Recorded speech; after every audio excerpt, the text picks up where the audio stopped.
Overwatch 2 is the upcoming next iteration of the Overwatch video game franchise, and will feature a mix of PvE and PvP content. The game is being developed and published by Blizzard Entertainment, and it's been the topic of discussion within the Overwatch community for the past 2 years. Blizzard has been relatively secret about the development of the project, and now rumors are circulating that we will see the game in the next few months.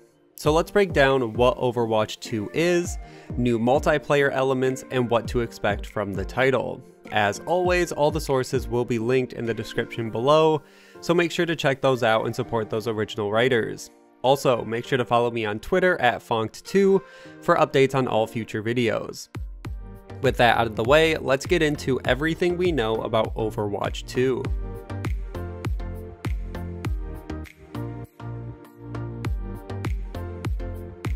We can quickly touch on the leaks that circulated around the title before the reveal event, and there are quite a few, not just before the announcement, but even up to the time of recording, so I will be covering the leaks as they come up, and just the leaks I find relevant. I know there's probably a lot more, but just for the sake of this video, we'll cover the important ones. So some of the first discussion around the title came from Jason Schreier, who's a former writer at Kotaku and is known for having good sources when it comes to the gaming industry. He said in June of 2019 that Overwatch 2 would be mostly or almost all about PvE, or player versus environment. And he speculated that this game would combine with Overwatch 1's player versus player systems, and he wasn't sure about the final name and if the title would be called Overwatch 2. And this got people thinking immediately what this means for the future of the franchise, and why Blizzard was making this step away from some of the heavier multiplayer, player versus player elements into a more, not single player, but player versus environment. The next insider news came in October of 2019 from Metro, who, if you don't know, became a source on Overwatch after correctly leaking information about the sequel before BlizzCon 2019 before the reveal event, and he even knew a new hero would be coming as well. Metro said that Overwatch 2 was going to have a leveling system that will affect how we play heroes in this upcoming game. The post itself is very vague, but once again it makes sense given the rumors about the player versus environment nature of the game. Characters can be given more mechanics without Blizzard having to worry too much about balance. And then later in October, some key art was leaked from Overwatch 2, which showed off the new tracer design and the updated logo for the game.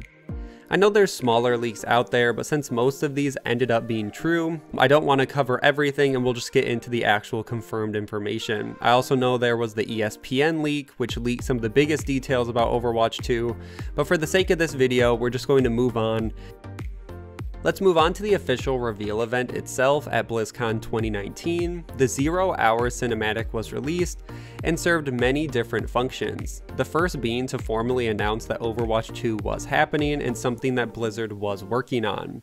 And the other was to link the story of Overwatch to the events of Overwatch 2. It also showed off a new character that was coming to Overwatch, which was Echo. But Blizzard was cautious to make promises to fans because they weren't sure when the game would release. Jeff Kaplan, the game director on the project, when asked about the release, said, quote, "I don't know, I have no idea." He says, "Just let us make it great, that's what we care about more than anything. We don't have a date in mind." And this isn't too surprising. There has been this trend recently in the gaming industry that I actually agree with, where studios will reveal a game for investors and fans for whatever reason, but just not give a release window if the company isn't sure, because releases really only lead to delays and disappointment, and it's the same trend we've seen with The Elder Scrolls 6, where the team wanted to announce it but didn't want to go into any further detail about the game itself. With the reveal event out of the way, let's move on to what Overwatch 2 is. I've seen a lot of confusion on why this title is necessary, especially with all the connection to Overwatch 1 and what's even going to be the purpose of this game. But a lot of the early press around the title has described Overwatch 2 as more of a player versus environment expansion, which means it will be players against robots, AI, whatever you want to call it, and not against other players. The game itself will feature more story, dialogue, and cutscenes compared to Overwatch 1, and the team has said that each story mission will start and end with a cinematic. Hero leveling is also confirmed, which as we heard before was from a leak. And there will be a new mode in Overwatch 2 called Hero Missions, which allow players to play as heroes to level up and customize character abilities to beat off harder and changing missions. And this is kind of where Overwatch 2 splits. So there's the main story, and then there's also going to be these hero missions, and that's going to make up a lot of the bulk content. Within these, they are also adding item pickups, and a few have been shown off in these new game modes. There's a corrosive grenade, a barrier shield, and an HP generator, all of which can be held and utilized by any character within the mission. There will also be new enemy types added to the game as well. The team has been relatively coy about these new factions, but they do say that new enemies of Overwatch will be in game and have their own strengths and weaknesses that can be learned and used against them. And the last real piece of PvE content that I mentioned is story missions, which will all be 4-player missions that will feature Overwatch taking the fight to the Null sector across the world. And as the players do travel the world, we will uncover the motive behind the Omnic attacks, which will take us across the globe to all new locations in Overwatch. And that for the most part covers up basically what you need to know about Overwatch 2 and a lot of the PvE components of the game. But the game will also feature multiplayer components as well. The main multiplayer mode the team has shown off so far is called Push. The multiplayer mode has been compared to Tug of War, and it features a robot in a central location between the two teams, and all players must use the robot to push it further into enemy territory, and whichever team pushes the robot the furthest wins at the end. Along with this, we will be getting new maps as well. So far, the team has promised Toronto, Gothenburg, Rio de Janeiro, and Monte Carlo. And all of this is interesting itself, but the real part most people are interested in is the fact that Overwatch 2 and Overwatch 1 will be connected in the multiplayer. And Blizzard has said that Overwatch 1 will be receiving all the PvP updates that are coming to Overwatch 2. So players from both games will be able to queue up together and still play multiplayer together. So if you are playing Overwatch 2 but your friends are still playing Overwatch 1, you can still play together, sync up, and nothing will change. How this will work actually in practice is yet to be seen, and some fans aren't sure how it will work with different graphics and different character skins, but it's really too early to tell, and I have faith in Blizzard that they figured it out or else they wouldn't have promised it.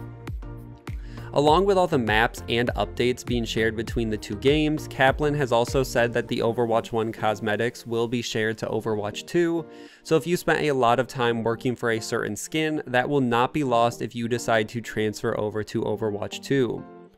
And of course, all the heroes that are coming to Overwatch 2 will be coming to Overwatch 1 as well. And one other thing worth mentioning is Blizzard did allow early gameplay from BlizzCon 2019 to be captured by games media and content creators, so if you have only been casually following Overwatch 2, there is gameplay available where you can see one of the story missions and the first multiplayer push. The last aspect I want to cover that slightly relates to multiplayer is the idea of loot boxes, which is never a fun topic to cover, but recently we have seen some games move slightly away from the idea of loot boxes into other ways to monetize their games post-launch. In March of 2020, Kaplan did an interview with PC Games N and discussed what monetization could look like in Overwatch 2. He was asked, quote, "There's been a skew towards battle passes and paying for new content in live games. Are there any plans to change the monetization of Overwatch from loot boxes, or is it just something that's locked in at this point?" And Jeff responded saying, quote, "Well, we have made a lot of changes to loot boxes and how they work over the years, so we're definitely open to change. Overwatch 2, in terms of business model, we're exploring different options that move us further away from loot boxes. But I think that will be more for Overwatch 2 than the core game. I would never rule anything out. I think battle passes are cool. Putting monetization to the side, a battle pass is a fun engagement mechanism. If you look at a game like Diablo 3, they have what's called the Season Journey, which is, in essence, a battle pass. It's not monetized in any way, it's just a bunch of cool content. These are the things you should be doing in the game, and if you do, we're gonna reward you. I think that's an awesome system. And while this doesn't outright say Overwatch 2 won't have loot boxes, it sounds like Blizzard is considering different ideas for their game, and the sequel gives them the perfect opportunity to try out something new when they're kind of already stuck in a certain monetization model for Overwatch 1. One of the key aspects of Overwatch 2 has been the heroes, and Blizzard has said there will be new heroes for all of the classes in Overwatch 2. In the cinematic trailer, a new hero, Echo, was shown off, but she ended up being released for Overwatch 1. And Blizzard has said more recently that she will be the last new hero for the game until the release of Overwatch 2. So moving on to some of the new heroes we could see, the first and only real confirmed hero in Overwatch 2 is Sojourn. She has been described as a central figure to the Overwatch organization and will be a critical character moving forward, and her story will be extremely important to the events that take place in Overwatch 2. She has been teased before this point, but that didn't necessarily mean she would show up in game, so fans were excited that this is one of the characters that will finally be playable. She's also the first hero from Canada in game, so that's cool. And as I said, she is at the time of recording the only confirmed character, but I thought it would be interesting to cover a few of the fan requested characters that have already been hinted at in the past. The first being the Fox hero. And speculation for this really started when Kaplan said during a development update that in the Kanzaka map there are Easter eggs for future heroes. Fans were quickly able to find a piece of graffiti in-game, which not only features a fox, but the word yokai, which is a Japanese word for supernatural spirits. There isn't really too much else to go on in this rumor. There was a debunked screenshot that ran parallel to this rumor, and it included 4 hero silhouettes, and one looked like it could be a woman assassin with a fox by her side, but as I said, this was debunked. So where we're at with this one is there's potentially a fox hero that has some sort of supernatural spirit element and potentially even connected to Japan somehow just with the graffiti itself.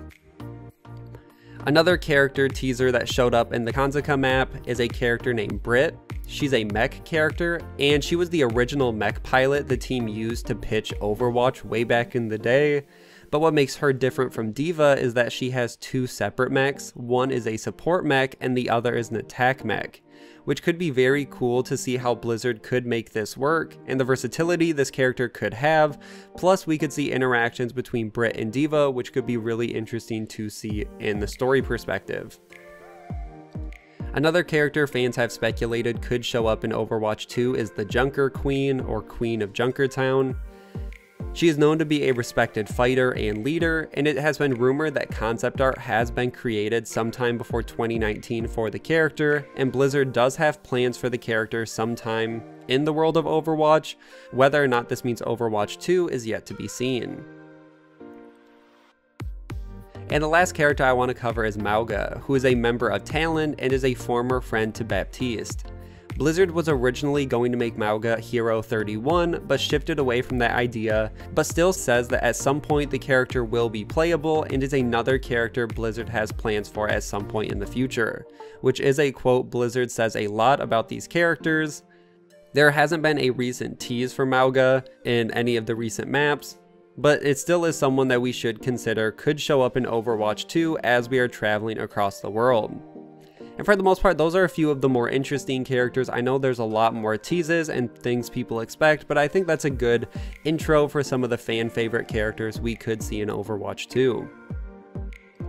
And now we can transition into development. As development continued throughout 2020, there were alleged leaks that circulated throughout the community, one being Bridget's skills when leveling up, which includes a jetpack cat at level 10, which went pseudo-viral on Twitter. Another being the skill tree for Ana. I'm not going to cover these. If you want to pause the video and check them out, you can do that, feel free, and I'll also link the original sources down below so you guys can check them out there too. Moving on, in March of 2020, in an interview with PC Games N, Kaplan said one of the main focuses for Overwatch in 2020 was shifting the development team focus to Overwatch 2. He doesn't say they are going to be exclusively working on Overwatch 2, but he says they will be shifting to Overwatch 2 with a heavy focus. And they are shifting as many resources as possible to the game, which hopefully means development for the project has been progressing as smoothly as possible during the pandemic and didn't affect development too drastically for the project. Then in August of 2020, Insider Metro reassured fans again that the next Overwatch 2 content will be shown at BlizzCon 2021, which is now a digital-only showcase, and he speculates that Blizzard could either release the game entirely at BlizzCon or at least give players a beta. Metro elaborated further in a Twitch stream and said the game was supposed to release in 2020 but was delayed internally due to the coronavirus, and says he is 95% sure that at least the beta will be released, if not a full release. Metro continued on in October of 2020 in another tweet and said rumors of the Overwatch League being delayed until April could be due to the fact that Blizzard wants a clear release window for Overwatch 2, once again could either be a beta or full release, and fans should be looking forward to February of 2021. If you don't know, BlizzCon 2021 will be running on the 19th and 20th of February, so we should be seeing more about the title, and it sounds like from all insiders and news and information, it should be a beta, or if you want to be very optimistic, a full release. So what should we expect from the title? I would say it's all but confirmed there will be major Overwatch 2 news coming out at BlizzCon 2021. Blizzard is also releasing a second volume of the Art of Overwatch in October of 2021, which could include new art for Overwatch 2 and insight on the design process, and fans have used this as more information that we could be getting Overwatch 2 before this art book comes out. And the best part about games like this is we don't have too much longer to wait and see who the new characters are, what the confirmed platforms will be, and how much content Blizzard has been able to make from the Overwatch universe. And that is everything we know about Overwatch 2 and where I'm going to end this video. Make sure to like and share, subscribe for weekly gaming news, and I will see you guys in the next one.